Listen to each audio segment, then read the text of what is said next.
we're totally booked. Rock and roll! Well, I think I'll leave you to your reading. Little Hand says it's time to rock and roll. Rock and roller! We are totally booked.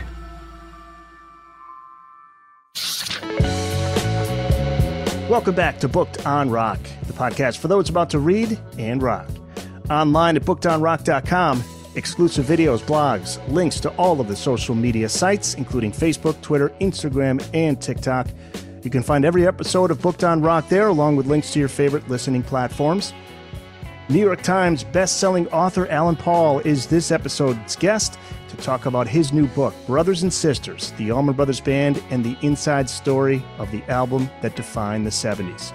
Brothers and Sisters is the Allman Brothers Band's most successful album, selling over 7 million copies. Its influence, both musically and culturally, continues to be felt today. I asked Alan about what's in the book, including his personal interviews with members of the band and the previously unheard interviews conducted by Allman Brothers Band archivist, photographer, and tour mystic Kirk West. We also get into the backstories to Allman Brothers classics like Ramlin Man, Southbound, and Jessica. Alan also reveals how the Allman Brothers came to the aid of Jimmy Carter's failing presidential campaign, contributing to his election. Alan is also the author of the phenomenal 2014 book, One Way Out, The Inside History of the Allman Brothers Band. It was a product of 25 years of reporting on the band and was hailed by Rolling Stone as a thorough account and by Guitar World as definitive. The Brothers and Sisters album in its entirety can be found on the show notes page. Alan Paul, welcome to the Booked on Rock podcast. Thank you. Thanks for having me. You are the author of the best-selling book on the Allman Brothers Band titled One Way Out. Now you're back with another phenomenal book on one of my all-time favorite bands. This time it's about their album that defined the 70s, Brothers and Sisters, released 50 years ago next month, actually, August of 73. And there's a secret weapon you have for this book, and that is what you found inside of a suitcase given to you by Kirk West. So who's Kirk West, and what's inside that suitcase? So, Kirk West is the Allman Brothers Band tour mystic. And so people always say, what the heck does a tour mystic mean? And people who are big fans of the Allman Brothers in the 90s and through 2000s know, but Kirk was basically their tour manager. He did the job that is so important to every rock band that you know and love, maintaining the stage, working out tickets, backstage passes, making sure the band gets to the venue on time, coordinating with the venue, et cetera, et cetera, et cetera. But he did so much more than that title just didn't suffice. So he was also their photographer. He's a great photographer. He has a gallery in Macon, Georgia. He was their archivist. He was their historian.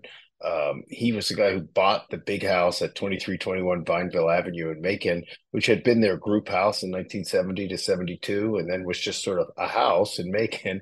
He bought it with the concept of making it into a museum. The original collection of which was his obsessive collection, his own memorabilia collection. It is now a museum, the Allman Brothers Band Museum at the big house. That all is because of Kirk. So before all of that, when the band was broken up in the mid-'80s, Kirk was already getting to know them all as a photographer. He worked with a lot of them. He did photo shoots with a lot of them. And he decided to write a book. And he had some time and some funding, I guess, and he drove around the country. He interviewed everyone in the band, Greg Allman, Dickie Betts, J-Mo, Butch Trucks, the drummers, Chuck Leavell, everyone you could think of, Bill Graham, Phil Walden, who was the band's original manager. And he was going to write a book, and then they reformed in '89. They hired him. He became an employee of the band. And so it was no longer really tenable to write this book. And so eventually he just shoved these tapes in a two-sided suitcase underneath his desk in Macon, and they gathered dust. He himself didn't listen to most of them.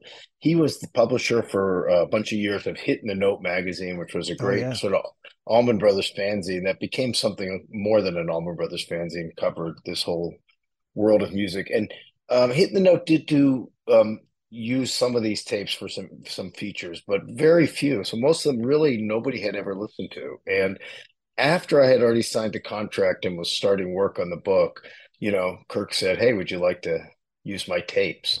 And it was incredible. I didn't quite realize at first he just meant all of his tapes. He gave them to me. I went down to Macon in September of 2021 with my son, Jacob, and I mentioned Jacob because he took some pictures of Kirk and I handing off the cassettes and looking at them together. I used three of them in the book. So I was really happy about that he was there. I mean, of course, at that moment, we just thought we were documenting it for posterity, but they became such a central part of the book that I wanted to include pictures of them. In a way, it felt self-indulgent to have a picture of myself, but it wasn't about me. It was about Kirk to me and about the cassettes. And they just were a gold mine. I mean, I already was working on the book. I already had the contract. The book would have been done either way, but it's hard for me at this point to imagine just what it would have been, how it would have been different, because it would have been very, very different. Well, will these tapes ever be officially released? There's probably legal aspects to that. No, there's not really legal No? aspects. I mean, the legal aspect is Kirk. He owns them and he would like to have them released. So we have some ideas for ways to get them out to people. But I will say that the audiobook of Brothers and Sisters is something really, really cool and different. And I did the narration, but that's not what makes it cool and different. We used 40 clips of the guys talking, and most of them are from the tapes. A few of them are from my own interviews over the years with the guys. There were some specific clips I wanted to use for my interviews, but most of them are from Kirk's interviews. And I was really pleased that the audiobook was done by Macmillan Audio. My book is published by St. Martin's, which is a part of Macmillan. They did a great job. I mean, they were all in. I've had experiences over the years with publishers where they don't quite get how to be a little bit creative and flexible. I mean, my first book was called Big in China with HarperCollins, and it was about my experiences in China. I lived there for 3.5 years, and I formed a blues band, and we ended up being really successful. And so I owned all the music, and I suggested to them at the time, people were still buying CDs, and I said, why don't we put a CD inside every book? I own the music. We can do this. And they were kind of like, what? We're publishing books, not music. What are you talking about? Oh, that was just beyond their, yeah. But that was absolutely not the case here. They were really creative and flexible. And when I said maybe we could use a clip or two, they fully embraced it. And there's 40 of them. So I mean, I love audiobooks. I want people to buy the book because I put so much effort into securing photos. Yeah. But if you're an audiobook fan, if you're a huge Allman Brothers fan, you're going to want both because you're going to want the book on your shelf with the photos. But the audiobook, it's really special. I mean, I don't know enough about audiobooks to definitively say like nothing like this has been done or any. I don't know if that's true or not, but I do know that this product is really special, and it is a glimpse into those tapes. And Kirk is game for getting them out to people, and we're talking about some different plans. So stay tuned. Yeah. My first ever big rock star interview while I was in radio was with Greg Allman, and they warned me. They said, "Well, be careful. He could be moody." Because back when he was in a rough way, with the drinking and stuff, I guess he could have been. But with me, he was nothing but nice. And I said, and I did like the unprofessional thing. I said, "Man, I can't believe I'm talking to you right now." And his response, he goes, "Well, why is that?" The Southern accent. Yeah. Greg could be sort of a little moody, but just to clarify, because I interviewed Greg a lot and was around him a lot. He never was angry or scary or mean. He's just sometimes he didn't feel like talking that much, and he could be a little withdrawn. Yeah. He never was scary. He had a naturally intimidating presence in person, and certainly more so because you looked at Greg and read so much into him. But he wasn't ever angry or violent or scary in that kind of way. There were just times where he just would sort of be withdrawn. He did so many interviews, and one time that was funny. It was one of the last main big interviews I ever did with Greg. It was after his book Cross to Bear came out. I was sitting right at the same desk I'm sitting at now, interviewing him.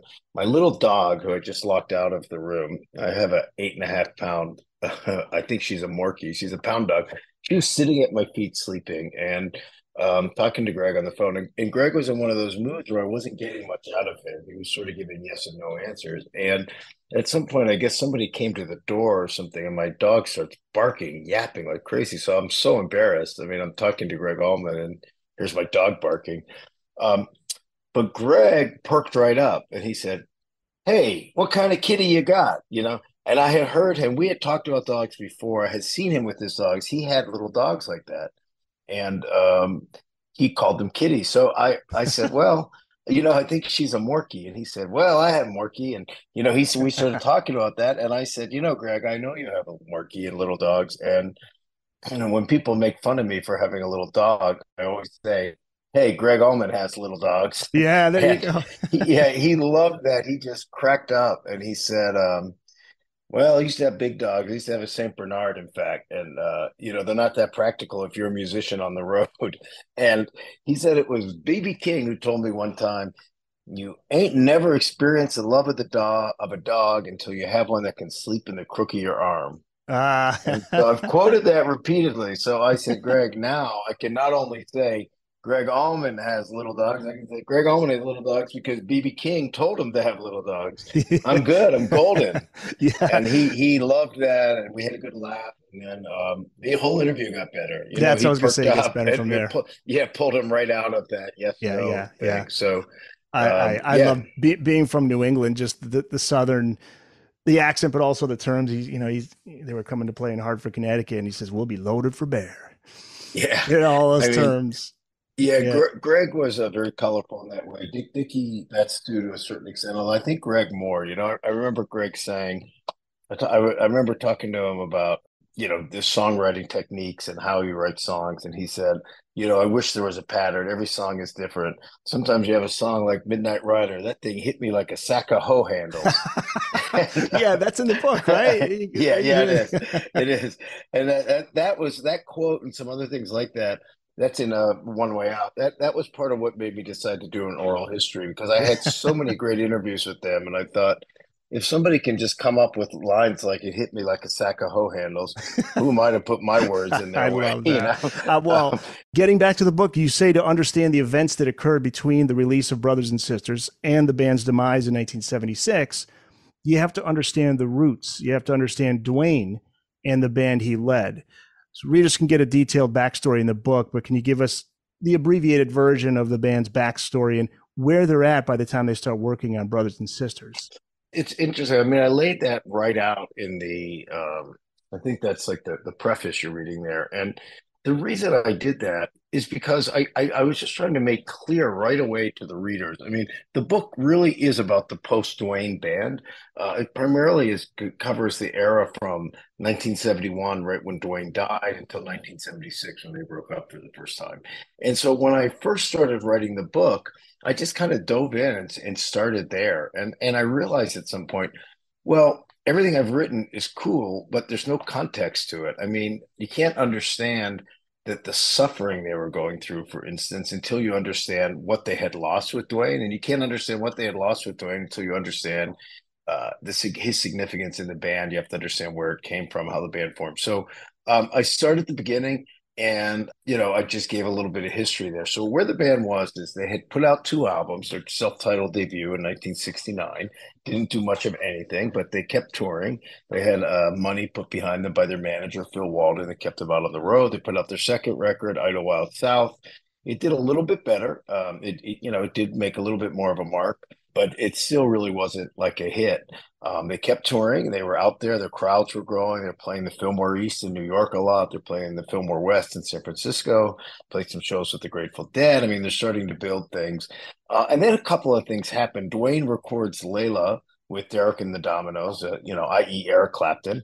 That, people don't realize now, but was not an immediate hit. I mean, it took a while for that to grow. But at the same time that album was starting to grow a little bit, the Allman Brothers released their third album, which was At Fillmore East, a live album that, now people call all the time the greatest live album ever.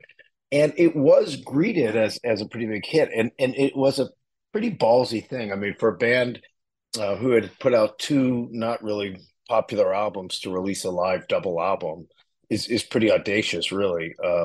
But it worked, because they were establishing themselves on the road. And that was where they really felt they thrived. So that album was just starting to become a hit. At the same time, in that fall of 1971, the band, the Fillmore East was recorded in March of 71, but came out, and by the fall of 71, the band was in kind of a bad shape. Dwayne, almost everyone in the band except for Butch Trucks was suffering from various degrees of heroin addiction, along with a lot of the crew members. So they took a little pause. Dwayne and Barry Oakley went to rehab in Buffalo, New York, along with Red Dog and Kim Payne, who were roadies. Greg was supposed to go. They had a ticket for him and a room reserved and stuff, and he just didn't show up at the airport for the flight. So they got cleaned up. How clean they were is a matter of debate. They were really only there like 5 or 6 days. By today's standards, what we know about rehab, it would be considered really a joke. I mean, these guys mostly brought wives and girlfriends with them, and they, snuck out at night and had conjugal visits at the motel. So it wasn't the most rigorous of rehabs, but it was an attempt. Dwayne apparently was pretty clean, and then he died. Fillmore East had just gone platinum. After all that, after he gets clean, after the struggles are finally starting to have success, and he dies in this horrible motorcycle accident. He was 24 years old. So they were a mess. They very briefly considered pausing or taking a break. They never really considered breaking up, and they kind of get back together. They tour for a year. Well, I'm sorry, they finished Eat a Peach. That was important. They had recorded half of Eat a Peach with Dwayne. Then they record the rest of Eat a Peach. That comes out padded with live tracks from Fillmore East. Padded makes it sound negative. I mean, it was great. It was finished, completed. I mean, they could have done a double. They could have done a single album that would be mostly studio tracks, and it would have been great. Includes Blue Sky and Melissa and Ain't Wasting Time No More. But they made it a double album. They included Mountain Jam. Anyone who goes back to vinyl will remember that took up two sides of a vinyl album. Yeah, so they toured for a year as a 5-piece band, the exact same band minus Dwayne. They did surprisingly well. I mean, Dwayne was the absolute emotional leader. He was the onstage leader. They were okay to keep going because Dwayne was very unusual in the sense that he wasn't the lead singer and he wasn't the songwriter. And that's unusual as a band leader, but that was the situation. They had two singers and two songwriters. That was Dickie Betts and Greg Allman. So they still had that. They toured for a year. They held it together. They played some great shows, but the strain was showing. And as Butch Truck said to me, it became hard to focus on what was there rather than what was missing. What was missing was Dwayne. So they didn't exactly set out to add a pianist, but they ended up adding Chuck Leavell, brilliant pianist, which was a way to replace Dwayne without replacing Dwayne. Greg had started working on a solo album that became Laid Back, and Chuck was brought in. He was 19 or 20 years old. He was a piano prodigy. He was brought in to play on the Greg solo record. That led to some jam sessions, and everybody could hear with the Allman Brothers Band. Everybody could hear something was happening there with Chuck, and so they asked him to join. Initially they thought they'd do some recording with him. They cut two songs, which was Wasted Words and Ramlin Man. And while they were cutting that album, Barry Oakley dies, bass player, in a eerily similar motorcycle crash, less than a mile from Dwayne's crash. He was also 24. So the band is a complete emotional wreck. They replaced him with Lamar Williams, who was J-Mo's best friend from childhood. And they just go right back to work. They finished that album. So the reason I said, you can't understand what's happening unless you understand the origins and you understand Dwayne is both because to understand the timeline and to understand sort of the emotional devastation they were in. And the fact that they powered through that in the way they did is pretty amazing. But it also, if you understand them and their psyches, and this is some of the stuff that became so clear listening to Kirk's interviews with the guys.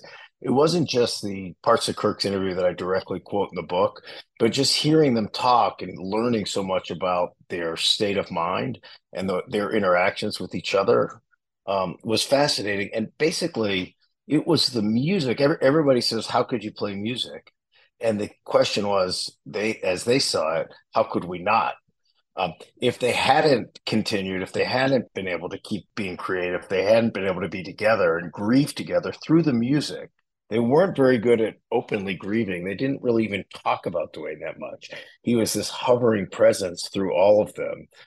they would have been a mess if they hadn't been able to do all those things. So the music that you hear on Brothers and Sisters, the music that they were playing live during that time became everything to them. I mean, it was like without that, they would have been completely lost. One thing that's interesting that in the book that I didn't know, because the popular story about Barry Oakley is that it was Dwayne's death that really set him into a downward spiral, caused a depression, and ultimately the substance abuse. But his sister Candace, I believe, told you that there was a bigger problem than that. He had some serious concerns about the band's business. Well, that was actually from one of Kirk interviews. Okay, that's from the I tapes. didn't talk to Candy directly. That was on the tapes. There's some contours to Barry's struggles that I should lay out, and then I'll tell you things that everyone agrees on and things that everyone doesn't agree on. So what everyone agrees on is that the day Dwayne died, Barry became a mess. They were all a mess. Everybody dealt with it in various ways, but months after it, Barry had really not come out of this depression. He was drinking very, very heavily. I mean, all of them again struggled with substance abuse, but nobody quite like Barry, who seemed to like never really be sober. They were constantly worried about him. Greg said, and this is also one of the Kirk interviews, that at one point he walked in and Barry was passed out and his lips were turning blue. And he slapped him, so slapping him around and said, "Get up, get up." And he said, "Don't you understand? If you lay here like this, you're going to die." And Barry said, "What makes you think I don't want to die?" Oof. So Yeah. that was his state of mind. Now, what Candy says, and Butch Trucks said something similar in a way. But Butch said that he felt that Barry was starting to go downhill a bit before Dwayne died.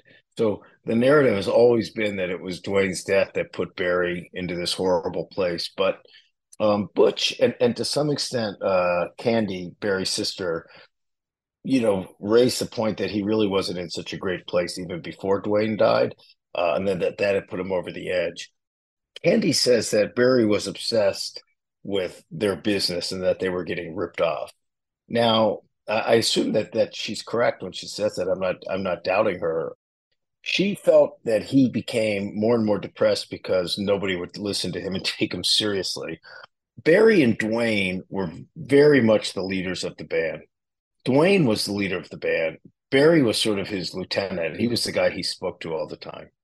And so, by most accounts, none of the other guys were really too involved with any of that stuff. I think Butch was sometimes. J-Mo never, ever has cared about things like business. He just wants to play his music and be left alone.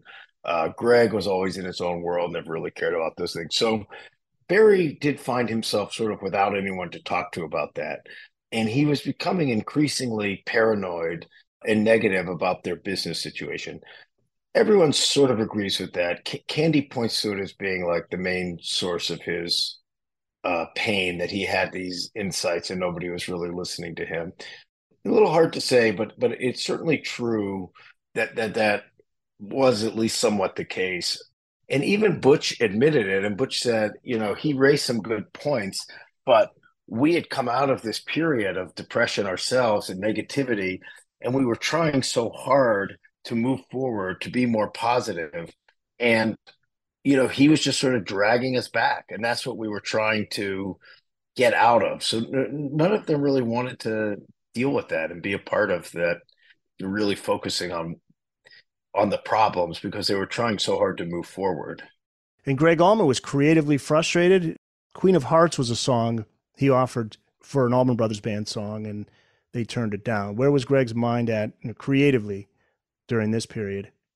Greg said at one point, and he didn't say it to me or to Kirk, they didn't use this, but he said, well, they turned the song down. I'm not going to say who it was, but his initials were Butch Trucks. He had written Queen of Hearts, the song that he really loved. He brought it in. They weren't even sure yet if they were going to be doing another album, although they were starting to talk about it. They were kind of starting to gather this stuff together. And the band just rejected Queen of Hearts, and it really hurt Greg. And so he decided to do a solo album. I think to a certain extent, he had always been thinking of doing a solo album. Greg was never really into all the jamming. That was Dwayne's thing. Greg's thing was much more about, he was into Jackson Brown, he was into Neil Young, he was into Tim Buckley, and of course, as most people know, I think he was into R&B and blues. So he was into Bobby Bland and Ray Charles and B.B. King and Little Milton.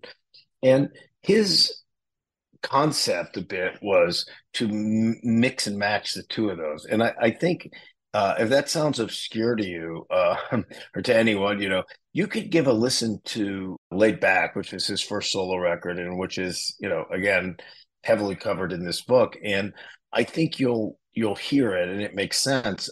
It was sort of like being a singer-songwriter like Jackson Brown or Neil Young, backed by an R&B band, or with some R&B swing. So that was sort of his vision. So it wasn't that he wanted to break up the Allman Brothers Band or leave it, but he wanted to do something else. So I think he probably would have done it anyhow, sooner or later. But the rejection of Queen of Hearts is what directly pushed him in that direction. The Booked on Rock podcast will be back after this.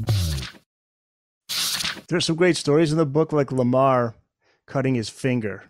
One of the unique things about the Allman Brothers Band bassist, starting with Barry Oakley, Barry played with picks. Most bass players in rock and R&B and blues play with their fingers. Phil Lesh played with a pick in the Grateful Dead, and Barry played with a pick. He played with a thumb pick, which kind of goes on over your thumb. Lamar also played with a pick, but he made his own picks.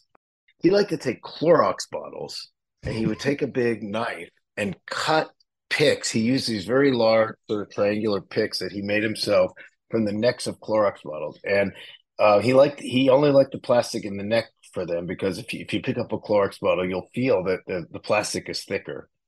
So the Allman Brothers needed a bass player after Barry's passing, and they were auditioning bass players. He played with Mark Andes, who went on to play in Firefall and Heart.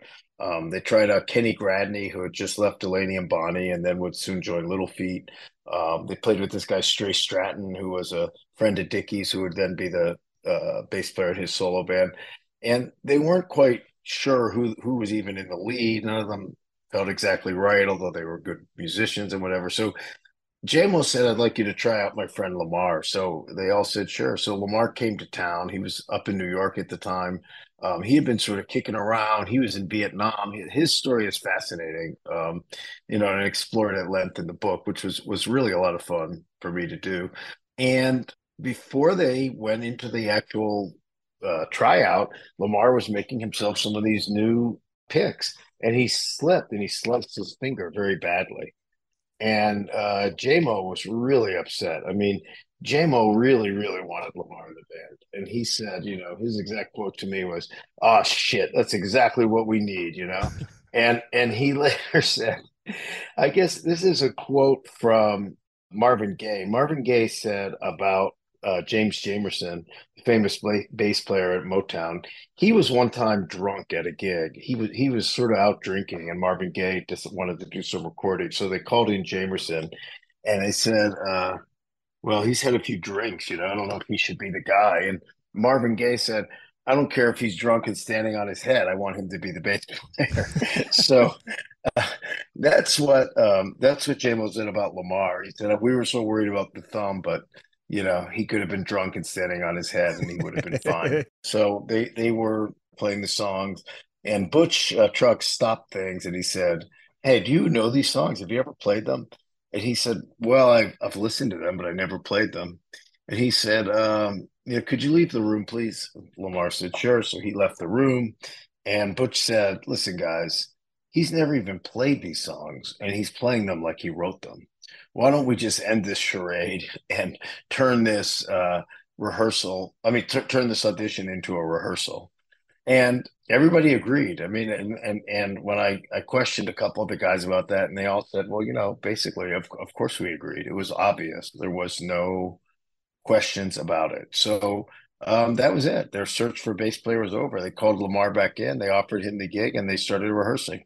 The Warner Brothers, they make a mistake early on. They not only had the wrong release date promise, but they had the wrong album title. Right. One thing. So the album was advertised. It was thought to be called Lightning Rod. one thing, and I got to the heart of a lot of mysteries here. I never really got to the bottom of where that title came from. Like, if it ever was even considered as a title. Probably not.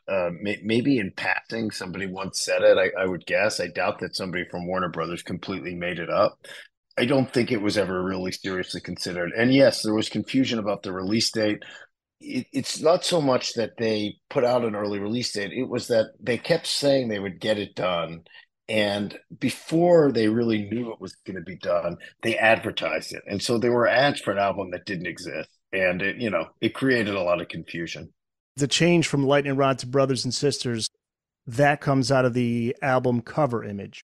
Well, yeah, it was sort of all a package deal. I mean, it was Judy Reeve, at the time was Twigs Linden's girlfriend. Twigs Linden was their tour manager, basically. He has such a complicated role with the band, it's hard to even describe, but she had this idea that the album should be called Brothers and Sisters and that it should picture the kids on the cover. I don't know if she had the specific idea that it would be Baylor Trucks, which is 3-year-old on the front, and Brittany Oakley, who was Butch Trucks' little toddler daughter on the back. But she had the idea of the kids and that the center should be a picture of all of them, meaning husbands, wives, friends, the kids. And she thought that Dickie would be more likely to take it seriously if it came from Twigs rather than her. She was just this new girlfriend around, and Twigs was his trusted confidant. So she told Twigs about it and got Twigs to go to Dickie and present it. And Dickie loved it immediately. And he said, "That's great idea, Twigs," and he, to his credit, immediately said, "Well, actually, it wasn't my idea. It was Judy's idea."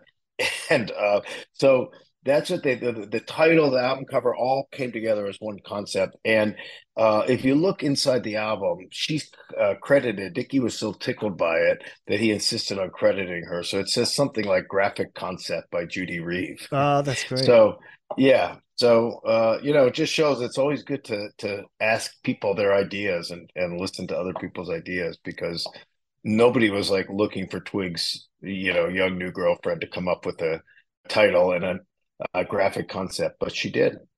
Has there ever been a book written on Twigs Linden? Because his story is quite interesting. Sad. The ending is sad. Yeah. Because he was another one devastated by Dwayne's death, right? I spoke to Alan Walden. Phil's brother Alan put out a great book.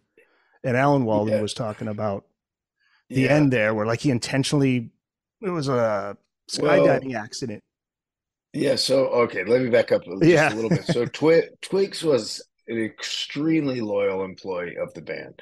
Twigs went all the way back. He had worked for Phil Walden, the band's manager, back with Otis Redding.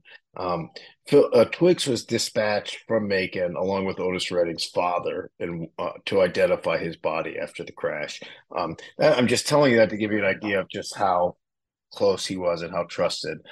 He also had been friends with J-Mo, because J-Mo was on the road with a lot of R&B bands, and they worked in some bands together where Twigs was the road manager and J-Mo was the drummer, especially Percy Sledge, When a Man Loves a Woman fame. So they have pledged to work together again. So Twigs had this relationship when Phil Walden signed Dwayne Allman and then brought together the Allman Brothers Band in Macon. He sort of assigned Twigs to keep an eye on them and help them out. And he just became incredibly loyal. So much so that when he was on the road with them, he had a dispute with a club owner in Buffalo, New York, who owed them money. It was like, I should know this off the top of my head, but I think it was $150 dispute. They got in a fight over the money. The club owner was actually trying to get them to play a second night at the club. He said, "I'll give you the money after you play one more night, then I'll pay you that for 2 nights or whatever." And, they had a gig somewhere else, so that wasn't going to be acceptable. They got in a fight, and Twig stabbed him to death. He murdered him. And it's an incredible act of loyalty. It's also pretty crazy. I have never been really comfortable with glorifying that, because the fact is, he did stab a man to death. The guy's name was Aliota. The club was called Aliota's. He was Italian-American. And there were rumors, the Allman Brothers people said for years that he was a member of the mafia. I've looked into that. I really don't believe it's true. I think that's just sort of a form of, whatever, racism or whatever you might call it, anti-Italian bias. rationalization. So, but Twigs then got this brilliant lawyer hired by Capricorn Records, John Condon, who managed to get him off, not guilty for reasons of insanity. And the defense was essentially that life on the road with the Allman Brothers made him insane. It was too much for any person to live a normal life. So brilliant lawyering, maybe an element of truth. He was in the hospital for a relatively limited period, a couple of years. And then he came back to Macon. He didn't become the tour manager again. The guy, Willie Perkins, who had been hired to replace him, stayed on, but he became sort of the equipment guru. That was his role. Now, when you're talking about the tragedy, he died in a skydiving accident. He was out on the road as a tour manager for the Dixie Dregs. He had taken them on as his next project. He was a very experienced skydiver, but he did die. His chute didn't open. It's been a subject of dispute forever, whether it was a horrible accident or a form of suicide. Alan Walden, as you mentioned in his book, states it as a fact that it was suicide. That is not really the case. I mean, I'm not saying it is or it isn't, but it's not a fact. Steve Morse, who was with him, is adamant that it was not suicide. But one of the things that makes people feel that it was is that he was so loyal to Duane, and he died in the town of Duanesburg, New York. So there was a sense of that Alan Walden expresses, and he's by no means the only person who believes that Twigs was a very meticulous guy. He wouldn't have made a mistake with his parachute. And the fact that he died in Duanesburg just screams intentional death. Let's get to some of the standout songs from Brothers and Sisters. Interesting, there's 7 tracks. It's it's a relatively short album. Yeah. Although the Super Deluxe edition that came out a while back is filled with some outtakes, a great live show from September 1973 at San Francisco's Winterland. And so it becomes a much more substantive or lengthy album. And that stuff really holds up. So it's all available on streaming services. So I would recommend anyone who wants to dig in a little deeper to listen to that version and check out some of that stuff. Yeah, I can even put it into the show notes page. I put the Spotify playlist, and that's what I've been listening to the last few weeks. Only 2 Greg Allman pen songs. That's the opener, Wasted Words, and Come and Go Blues. Wasted Words. Now, you note the lyrics being a brutal kiss-off to someone specific. Who is he singing about? And can you talk about a few of the lyrics that you highlight in the book? That was to his first wife. Are you really Satan? Yes or no? Kind of sums it all up. I mean, that's the only lyric you need to know in terms of how brutal it was. I listened to some extent in my own conversations with Greg, very much in the interviews with Kirk. He spoke about all of his wives up until that point. He ended up being married, I think, 7 times. He spoke about his first 2 wives not super kindly. Cher was his 3rd wife, and he spoke about her with much, much more love and respect, even at that point, 10 or 12 years after their divorce. Ramlin Man, written by Dickie Betts. This goes all the way to number 2. It's the band's first top 10 single. This song, interestingly enough, dates back to the Eat a Peach sessions. Yeah, so there's a widely circulated bootleg that's around, and you can probably find it on YouTube and stuff, called the Gatlinburg Sessions, which is kind of cool. It was just like somebody had a tape recorder running. Gatlinburg, Tennessee is a place where they had rented a house, and they were in there recording demos and showing each other songs for Eat a Peach. And Dickie plays a version of Ramlin Man. It's not a complete song. We don't know if he had completed the song or not, but what's on the tape is not the whole song, but it's pretty much the chorus. But it's pretty identical to what it became, although he says Ramblin' Countryman. It wasn't a new song. It was something he had been working on and kicking around for a while. And another great story is regarding the instrumental Jessica. Talk about the inspiration behind the music, who Jessica is, and how she plays the song's bouncy vibe. Right. So Django Reinhardt, the great Romani jazz guitarist, was a huge inspiration to Dickie and also to B.B. King and lots of other people. Jerry Garcia was a big fan. He was missing the use of fingers on his left hand. I think he only had 2 fingers that worked because he had been in a fire as a kid in a caravan. And so Dickie was experimenting with trying to write something that he could play with just those 2 fingers in Django style. And so he came up with the riff, the da da da da da da da da. That was something he came up with as this exercise of trying to play, but it was sort of like just notes, and he wasn't quite figuring out what to do with it. And then Jessica, who was his daughter, his baby, with his wife, then Sandy Blue Sky, who he wrote and sang Blue Sky for, came crawling into the room. And I think everyone could sort of picture a happy baby crawling across the floor. And Dickie started playing along to her. And that's when that tempo picked up and that bounce. If you listen to Jessica, which has always felt like one of the happiest songs in the world to me, I think you can imagine how it was influenced by that. Yeah. It's kind of cool. And that's what helped it come together. Now, Les Dudek, the guitarist who is in town and playing with them and sort of hoping to become the new guitarist in the Allman Brothers Band, helped Dickie a bit writing it and finishing the song. Exactly what he did, we'll never know. I quote him all over the book. He said that he came up with the whole second portion of the song and felt that he should have had a songwriting credit, and he's pretty unhappy about it to this day, as anyone would be if they felt that way. The Booked on Rock podcast will be back after this. Alan Paul, the author of the new book, Brothers and Sisters, the Allman Brothers Band, and the inside story of the album that defined the 70s, due out July 25th. Most Grateful Dead fans, I know, they love the Allman Brothers Band, and vice versa, because it's no surprise, they're both legendary jam bands, and no surprise to read in the book about how tight the two bands were, different approaches musically, yet both grounded in improvisation, much like a jazz band.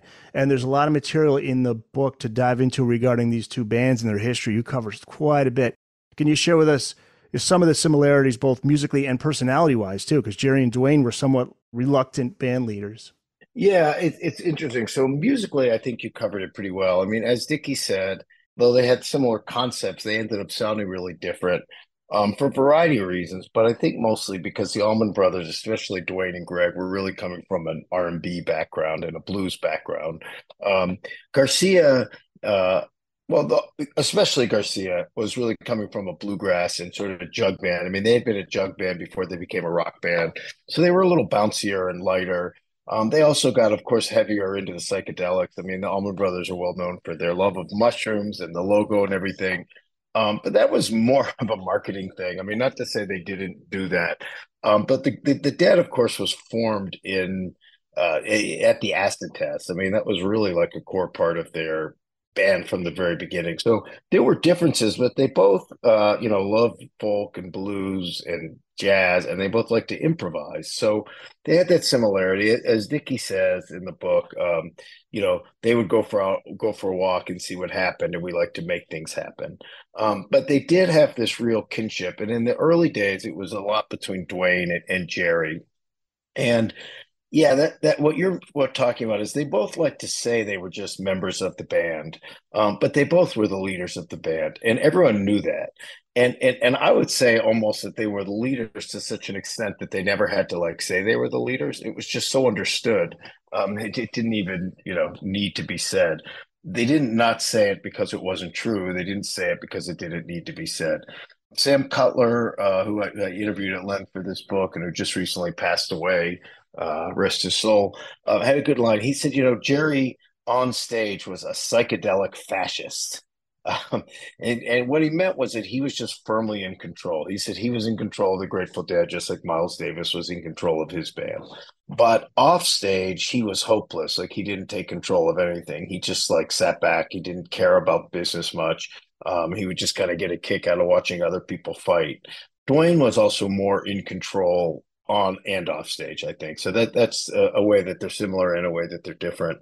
But they had a real bond, and they had a musical bond. And while Dwayne was alive, I don't believe Dickie ever jammed with them, although he had this real kinship to Garcia guitar-wise, because he too had a bluegrass background. He calls it string music, but it's the same music. And eventually, in the post-Dwayne world, and in the stuff really covered in this book, when they did all these shows together, the bond then was really between Betts and Garcia. Yeah, wouldn't that have been great to see those two guys collaborate too?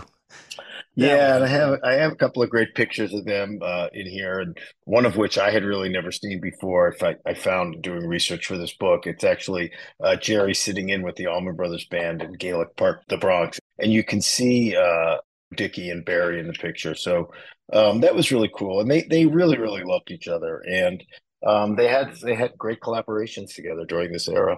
Some great stories coming from people that many don't know about in this book. One you refer to as an important, somewhat overlooked character in Allman Brothers Band history, and that's Steve Masarski. Masarski. Okay. Yeah. So Steve Masarski originally came down to Macon from New York because he had worked organizing benefit concerts for various people, mostly Peter Yarrow from Peter, Paul, and Mary fame. He would always call Phil Walden, the Allman Brothers, and try to get the Allman Brothers to do it, and he always said no. But Dickie was really involved in Native American rights, and he wanted to put together a charity. And Phil wanted to do that, partly because he was doing what Dickie wanted to do, and partly because he wanted to keep Dickie involved. And, he wanted to keep them on the road. And if doing some benefits kept them on the road, that was great with Phil. So he called Masarski, who's someone he knew how to run a charity and deal with benefit concerts, and got him involved. And he came down to Macon initially to run this charity that they formed, which was called the North American Indian Rights. I should know the exact title, but something like that, North American Indian Rights, something. And so Masarski did that. He became really involved. He became close with everyone.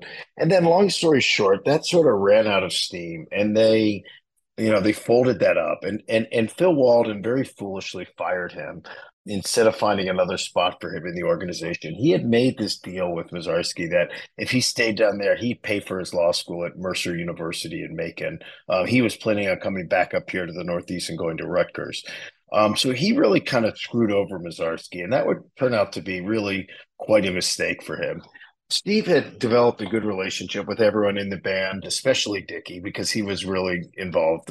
Everyone was involved in that organization, but Dickie was the most involved in that organization. So they were close. They got together when Dickie was up here touring with his solo band, and they met and talked. And, it started to occur to Dickie that nobody had ever looked over their contracts. I mean, there's a massive conflict of interest. Phil Walden was their manager, and he was the president of the record company. He was their manager, and he was the head of their publishing company. He was their manager, and he ran the booking agency. He owned the travel agency that they got their tickets from. He owned the liquor store that they bought their booze from. I mean, they were basically like living on a plantation and being paid company script. It was that type of thing. And so it was really an untenable situation, but nobody had ever looked into it. Dickie by then had a relationship with Masarski. He liked him. He trusted him. He knew he was smart. He knew he was a lawyer. And he asked him to start looking over the contracts. And that simple act changed everything, because that was, in a way, the beginning of the end of the relationship between Phil Walden and the Allman Brothers, because it took them a long time. Capricorn and Phil, really put it off. They didn't send the contracts. It took forever to get back to them. But when they finally did, everything in there was just, unacceptable to them. And it led to Dickie filing suit. It led to Dickie, hiring Steve as his personal manager, which was the first time anyone in the band had anything like that. So it had a lot of negative consequences, and I mean negative only in the sense that it really impacted the band and their ability to stay together. But it needed to be done, and it would have been done by someone at some point anyhow, if that makes sense. So Steve Masarski is a fascinating character. He has passed away. He's another one that the interviews that Kirk did with him were just priceless to me, because there are no really other extensive interviews with him. And obviously, because he's deceased, I couldn't interview him. So that was, it's not as sexy as hearing about interviews with Greg and Dickie and stuff, but those interviews with Masarski were just priceless to me in putting together that part of the book and understanding that side of things. You cover quite a bit about the band's relationship with President Jimmy Carter. I want to ask you about that. At the time, Governor Carter, when he met the band, Greg Allman quoted in the book. Yeah, Greg Allman's quote saying he was really far out, man. Yeah. Can you take us back to when and how the band creates their friendship? So let's say why Greg first said that. That was in response to the first real meeting he had. Now Carter had been around a little bit as governor. He was pretty smart. He paid a lot of attention to Phil Walden, to what he was doing with Capricorn and down in Macon. He popped into the studio when Dickie Betts was recording his solo album, Highway Call. I mean, he was savvy. He knew that these guys could probably be helpful. He also was a real, true, genuine fan of the music, not just the Allman Brothers music, but music in general. And that's borne out by the people that he had, come and perform at the White House when he was president. In January of 74, Bob Dylan and the band were on tour. It was Dylan's first tour in 8 years, which is hard to believe, now when you think how much he's toured in recent decades. But he had been off the road for a long time. So the tour was a huge deal. They played 2 nights in Atlanta, and Carter bought 16 tickets. One night, he insisted on paying for them, and he invited the band and Dylan and everyone over for a party at the governor's mansion afterwards. He also invited all the Allman Brothers. None of the Allman Brothers showed up. This was the point where they were starting to be a little unpredictable, and they were really, starting to have money and drift off. Greg, however, did show up, but he showed up at like 2 a.m, and the party was over. He pulled up as the last cars were leaving. He went to the guard station there and said, he said that he wanted it to be known that he was there. So he told them, and he got back in the limousine to leave. And they called back and said, actually, the governor would like to see you. So they opened the gates and he drove up. And, it was the middle of the night, depending on who tells the story, 2, 3 a.m. And there was Carter standing on the porch in jeans and a t-shirt and greeted Greg. And as they walked in, he said, I got some new Elmore James records. We can go in and have a drink and listen to them. And then he was quoting Midnight Rider and other lyrics to Greg, and it just blew Greg's mind. So that Far Out Man was really in reference to like, oh my God, I just drank scotch and listened to Elmore James with the governor. Yeah. I think it seemed far out, that was as good of a description as any. I mean, it was really incredible. And so that was the beginning of this beautiful relationship. And that night, Carter said to him, I'm thinking about running for president. And if I do, I'm going to need your help. And Greg said, okay, I'll do whatever I can. And he meant it. He meant it. I think it's really important to know that Greg really meant it. But he also really, really didn't think Carter had a chance. He said he almost laughed. He just thought there's no way this guy's going to be president. But he really liked him. And so he thought, if I can help this guy, I'll do it. He said it was a friendship thing for me. If he had asked me for help to raise money for a car wash or used car lot, I would have probably, raised money for him. Yeah. So, and they really did. They got really involved. It was Phil Walden spearheaded that. He was the one who really had that concept. And so, it wasn't just the Allman Brothers. It was also the Marshall Tucker Band. There were lots of other bands that he pushed along. And they raised a lot of money and they raised a lot of profile. I mean, Jimmy Carter was very direct in saying, he would not have been president without the Allman Brothers. So it's not some crazy thing that I'm saying. That's a very well-established thing that Jimmy Carter himself has said many times. Chapter 22 is titled Tales of Ordinary Madness. So this chronicles the decline of the band following the success of Brothers and Sisters. The alcohol and drug abuse becomes more and more of a problem, both on stage and off. And you say they were trying to chase the elusive magic of that original lineup. How early do these problems start to surface, and how bad does it get? Yeah, so that's a hard question to answer. You say, how early did it start to surface? Because, as I mentioned before, I mean, it was surfacing to some extent before any of this. I mean, they had these problems, really almost since the beginning.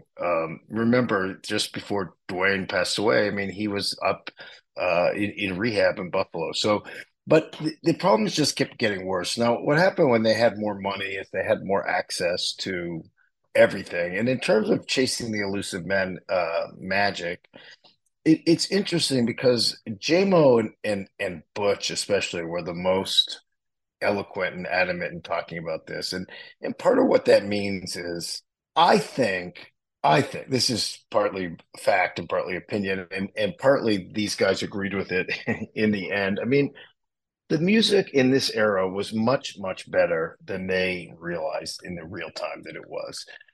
But they had this hole in their soul from Dwayne's death that they never got over, and they hadn't fully processed.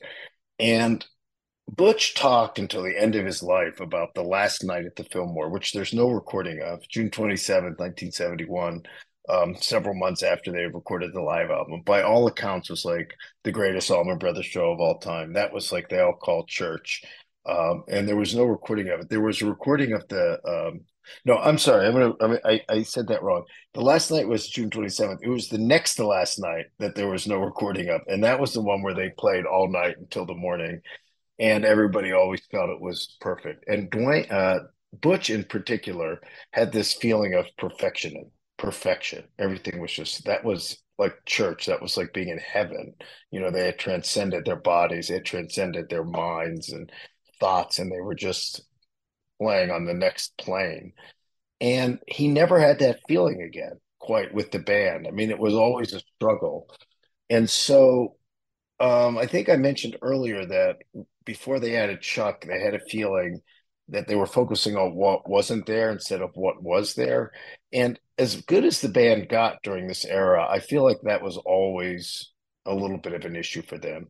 And I think it was because they never had fully processed Dwayne's death. I mean, they never paused. They certainly weren't in therapy or, you know, a lot of things that a lot of us would do now if we lost somebody so close to us, so central to our lives. So it probably was inevitable. I think they were emotionally worn out. And so they, you know, and then success also, remember, this is a band that thrived on togetherness. I mean, for the first 2.5, 3 years of the band's existence, they were driving around the country foot to foot, head to foot in a 40 Econoline van.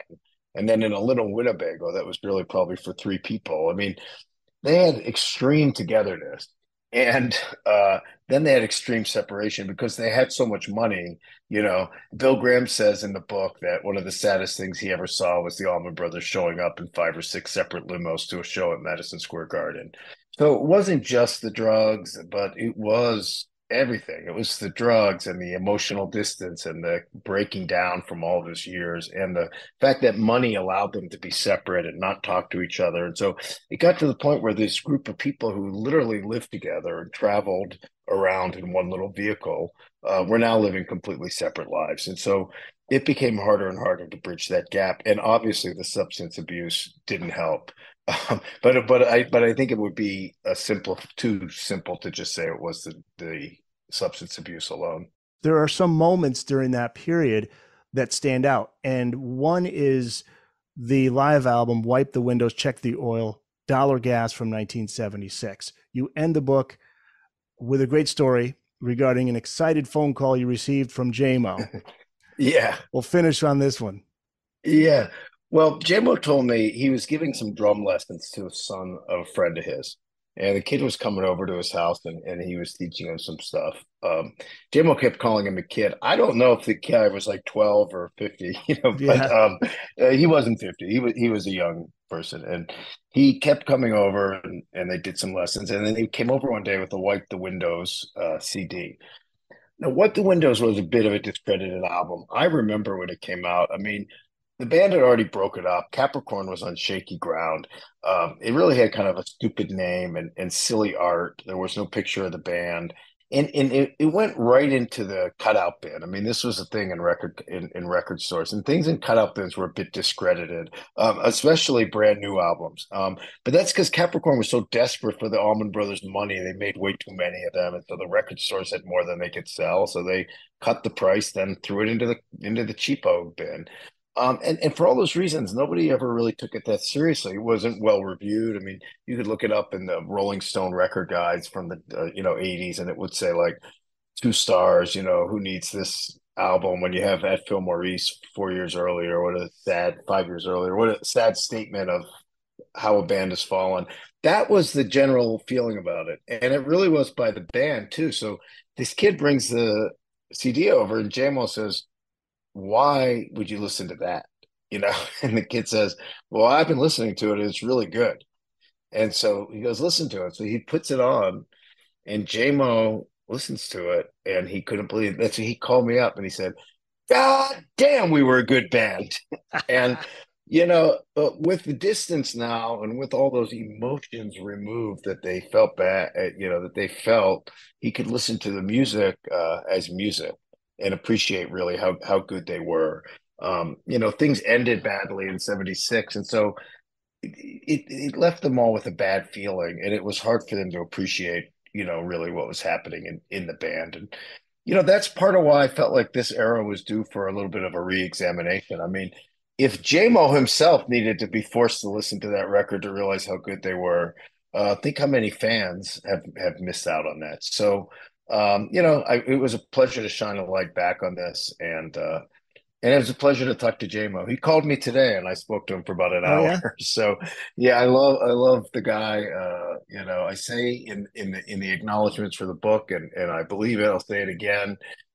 Since I started working on One Way Out almost 10 years ago, probably over 10 years ago, my favorite part and the most rewarding part of the whole experience for me is how well I've gotten to know JMO and all the time I've gotten to spend talking to him. He's absolute treasure.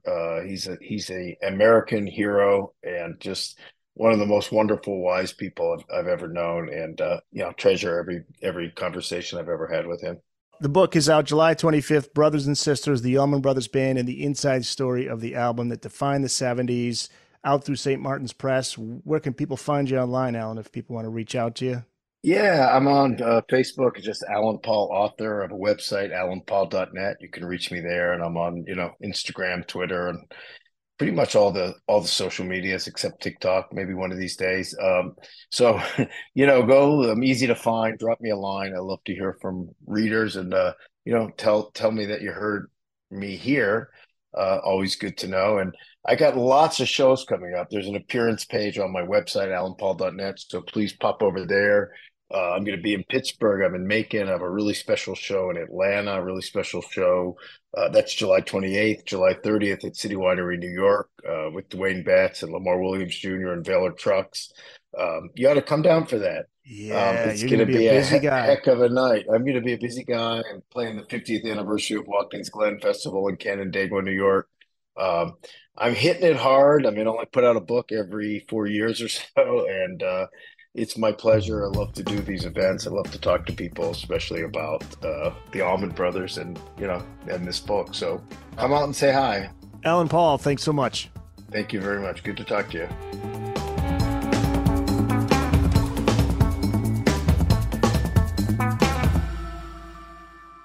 That's it.